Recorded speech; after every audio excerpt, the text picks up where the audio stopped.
Okay, so since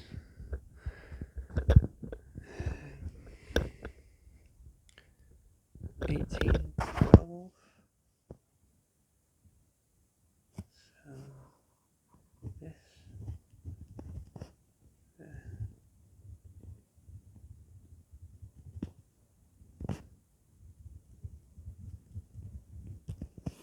we've had this since, nope, not 1812, I'm thinking about the word 1812, no, I'm wrong, since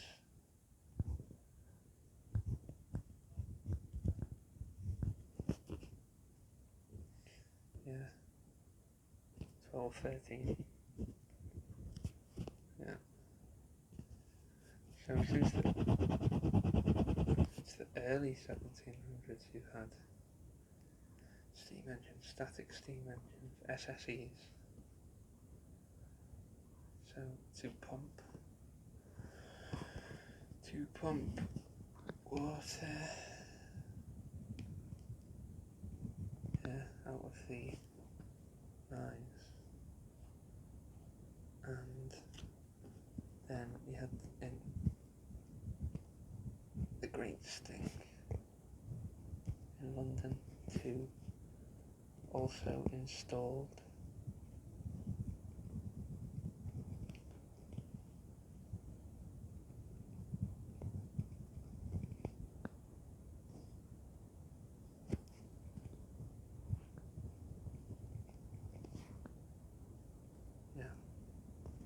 to clean up all the unhealthiness. So they were steam engines, as was the London Bridge. I think the lever mechanism was powered by a steam engine as well. And people use this, which is fine. They use the term steam train and steam engine synonymously, which that's fine, but a static unit can also be a steam engine, but not a steam train, obviously. And so before you have steam trains, you have steamer ships, sail ships, 1700s. They are they're the steam trains of the 1700s, I would say. They're what preceded it, and they, pound for pound for the time, very high tech. Yeah, very interesting. And then you've got your pirate steamer. Again, quite metaphysical with the energy. There's something people find, or I do anyway, about sort of lower tech stuff having more chi, more interest, more mystique. There's a Western word if you like.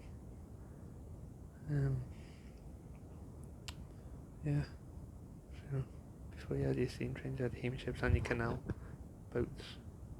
Well, yeah. So then 1730, you've got chronometer, or sort of a watch type naval navigation device, or weather something kind of device, or orienteering device, finding directions. Again, used I think on steamer ships. And then this was watch and clock makers. This is so here we are. So these guys are also from the 1700s. Okay. Yeah. And then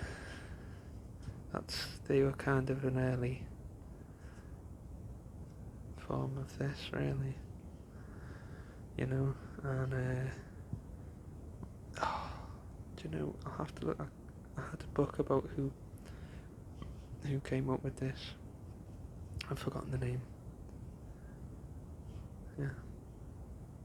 But according to what I remember, there was some kind of competition, and there was like an incentive for the first person to come up with this or something. Again, I'll have to reread the article because I've totally forgotten it. But yeah, I could be off. It could be 35 or 31. It's somewhere around that region. Again, I need to reread the article. It's been a while. It's gone out my head, but so Bolton and Watt, in keeping with the 1700s, had a patent so that you could nobody could use high pressure steam engines.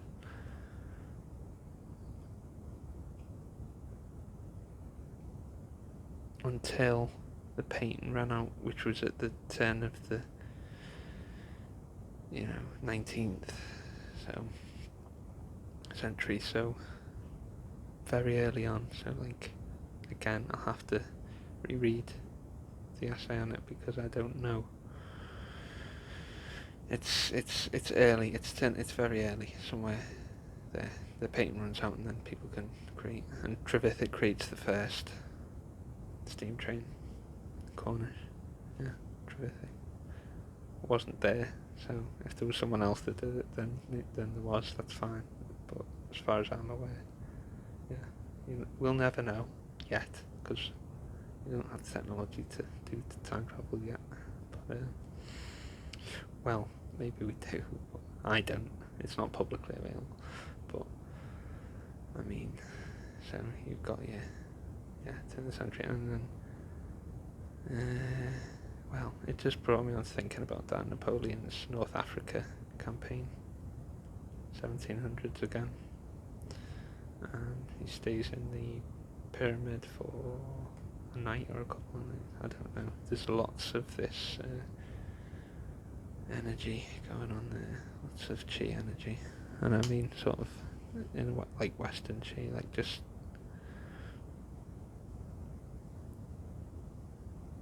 hard to explain if you don't know what I mean. To be honest, if you don't know what I mean, there's no way to explain it. It's like a different language. You get the time horizon, goes little, and I can't explain. It's like a time energy sort of thing. You get very UHD, ultra high density of energy. Yeah. You get a UHD, like in World War II, and again with the Napoleonic period, it's the same. You get an ultra high dense in a short time, a compact amount of time. You get an ultra high dense amount of this. Again, if you don't know what I mean, I can't explain it. I could try. It's a sort of, I wouldn't call it morale, but just an energy. Anyway, military? No, human energy? I don't know. This is very time energy, you could call it. Time energy. Because it becomes extremely high density. Okay, and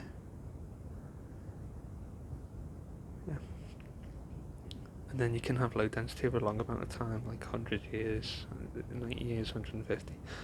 So you can have the reverse effect of extremely low density over a long period. It's the same energy, it's just the shape of it, compressed density, or very sparse and spread out. Yeah. For example, in Japan, after the bureaucratization, like 1600 or Sekigahara, 1601 or whatever, when you had this sort of peaceful period for 250 years, and you had this sort of low density, very long drawn out period, which kind of a little bit happened after the Napoleonic, because again all that density had gone until the World Wars. So you have a compression expansion, like with the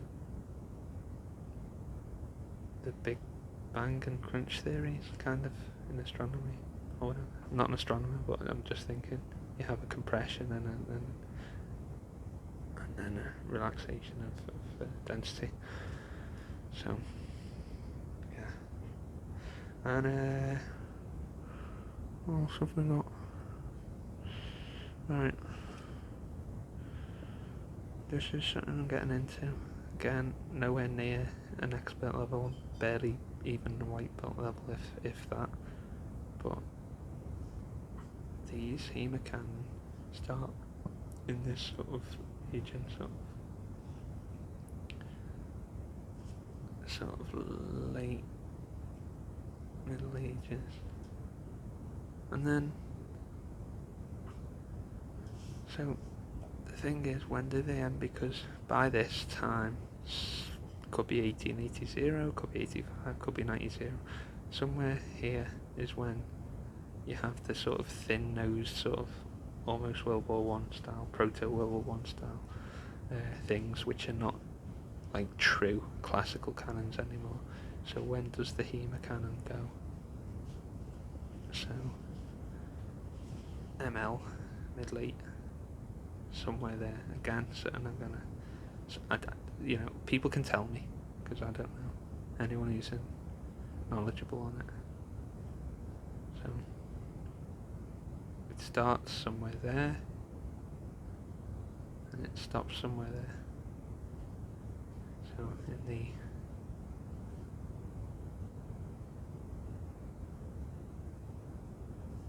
but I'm gonna call it, because that's what I call them. That's what they're called. Yeah. Yeah. So I'm gonna call it RCW 61 till 65. Yeah, and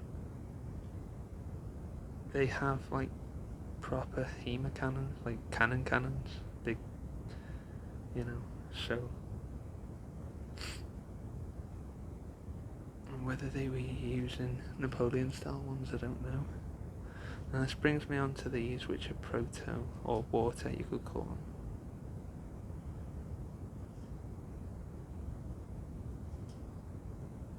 I mean, I suppose you could call them battle tanks, because you're not calling it a land tank if you say that. You could call it that. It was a battle, and it was a type of tank.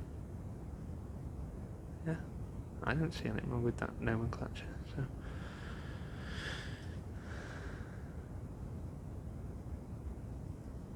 Now, they were very low in the water, so I know they were sort of very sinkable. Whether the weight alone by itself did, I don't know. I don't know that, but they are absolutely fascinating machines. Absolutely fascinating. And even with the northern one, the Monitor, you have a rotating turret. It's very proto tank, very tank-like. Well, it is a water tank, isn't it? It's just a non-land tank, really. That's all it is, isn't it?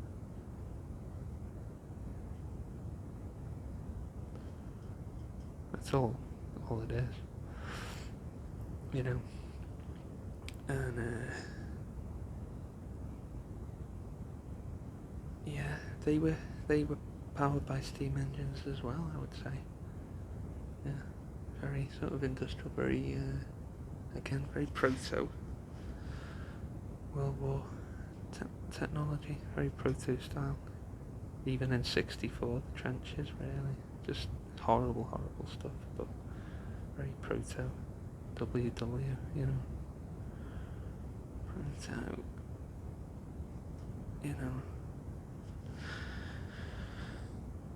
yeah. And then let's go through this just quick. So these names, anglicized name, then the sort of Germanic name, and then my personal word for it, because some of the hilts and the decorations could be very ornate, like a sword with the, say, rich or upper class type bias. So you could have ones that were very sword-like, you could say.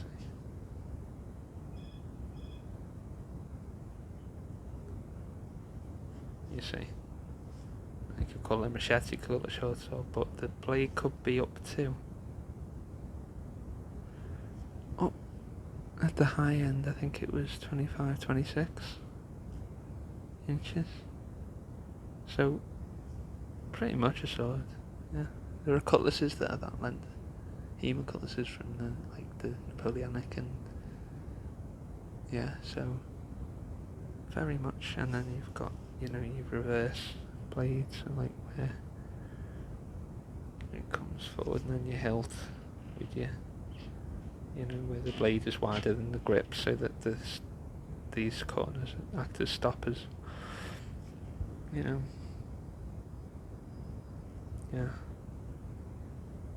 If it clears up the picture, you can see. Yeah. It won't do it. Never mind. Well, that's it. There you go. So that would be like the edge. This would be the edge, and this would be the spine. So I can put, I can make it look fatter. Yeah.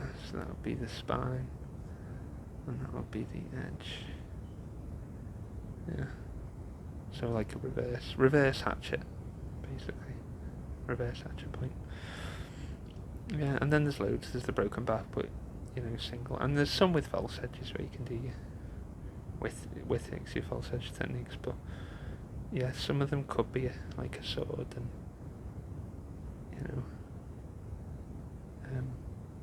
yeah. So as I say, up to at the high end, 25 to 25, 26 in that region. So yeah, true sword style. And yeah.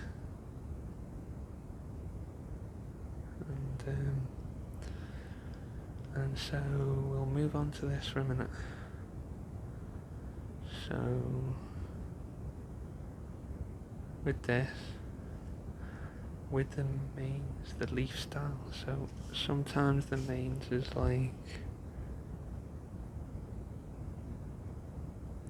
kind of sharp, where there's corners there, yeah.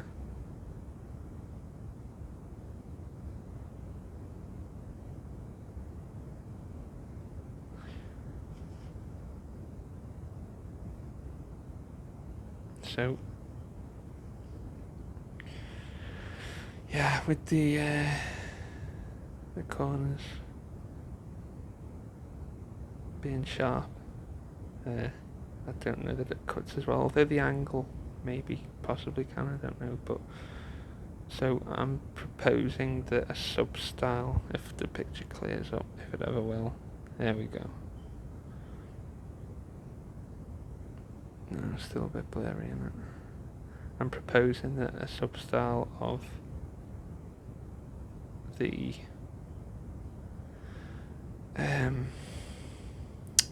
mains gladius could have had a smooth, almost like an ancient Greek style leaf blade, or bronze style. Yeah, so maybe a sub variety of the mains could have had a leaf shaped blade, and that would enable cutting much better, because it's bowed at the edges, curved at the edges. So yeah.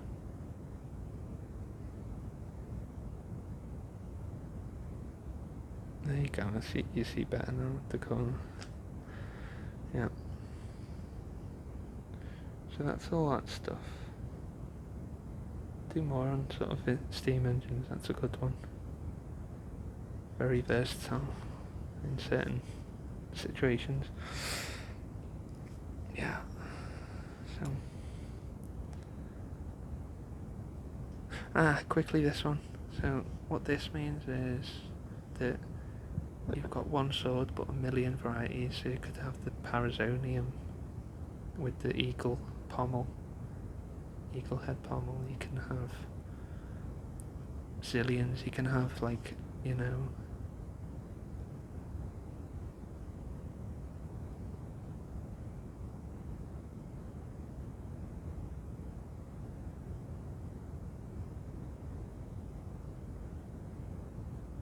you can have that, where written on it, or you can have Latin written on the blade, like katana would have calligraphy on the blade.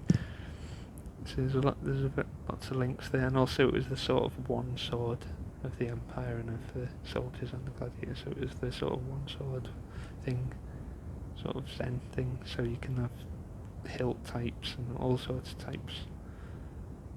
Yeah. Bone hilt, wood hilt, metal hilt, bronze, brass hilt, whatever. So, and pommel's like a ball pommel, square pommel, I hilt, H hilt. So there's like bazillion sub varieties of it, even though it's one sword. Yeah. So that's what it means, that's what I'm meaning there. Just in the way you can have all types of tsuba on the Japanese and all types of kashira, is it? The pommel. Yeah. I'll leave it there.